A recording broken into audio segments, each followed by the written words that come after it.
Hello YouTube! Thanks for coming and joining me today. I am going to be talking about this book called Red Clocks by Leni Zumas.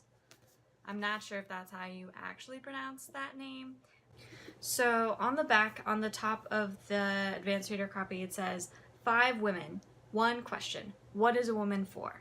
So the basic premise of this book is that abortion and in vitro fertilization have become illegal. This is honestly one of the best books that I've read so far this year. This is based in the United States on an Oregon coastal town. It's a very small town. Most everybody knows everybody, and these women in this story are all interconnected. And it tells the story of how each woman is directly and indirectly affected by something like this. And there's also a new law that you have to have 2 parents in the home in order to adopt or to get impregnated through insemination.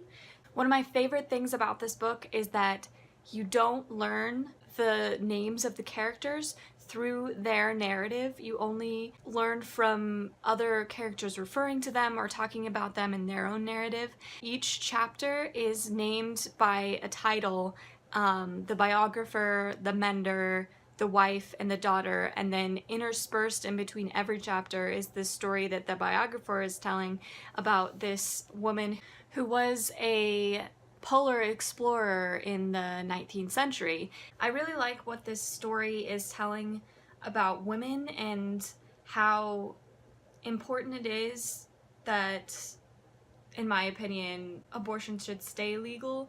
16-year-olds are getting put in jail. It's very powerful the way that this author writes.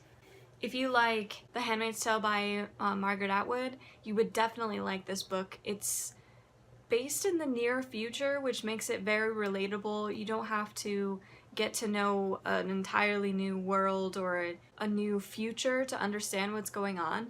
It's very current events based. I think it's very telling of the importance of the laws that we have in place right now and how detrimental a change like making abortion illegal could have on the United States and women.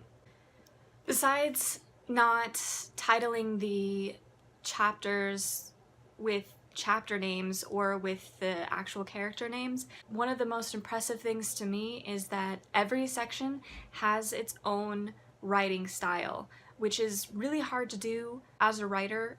Every character has its own very unique voice, and I am very impressed at the way that Leni Zumas has done this. By the end of the novel, you can tell, even without the titles, which character is talking. And I think that that is something that a lot of people wouldn't be able to do in writing. This book for the last 2 weeks has been on the Pacific Northwest bestseller list, which I think is really great.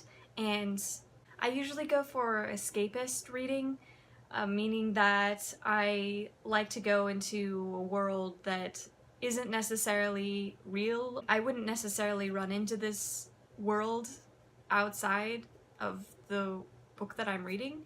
So the fact that this is now one of my favorite books, I feel, is very telling of its literary depth. It almost reminds me of The Man in the High Castle and The Handmaid's Tale, as I said before, and literature like that that is almost imagining a whole new future that is what could be possible if something like this happened, if abortion became illegal again.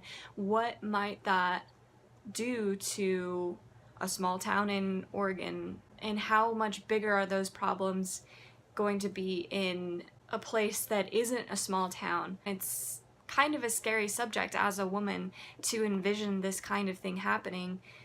So the next time you're in a bookstore, go ahead and check it out, and I definitely recommend that everyone at least pick it up and look at it, or at least know that it's out there.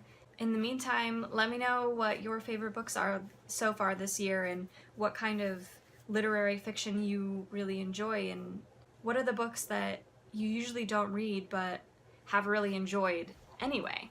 I will see you next week, next Monday. Hope you have a great day, and as always, happy reading!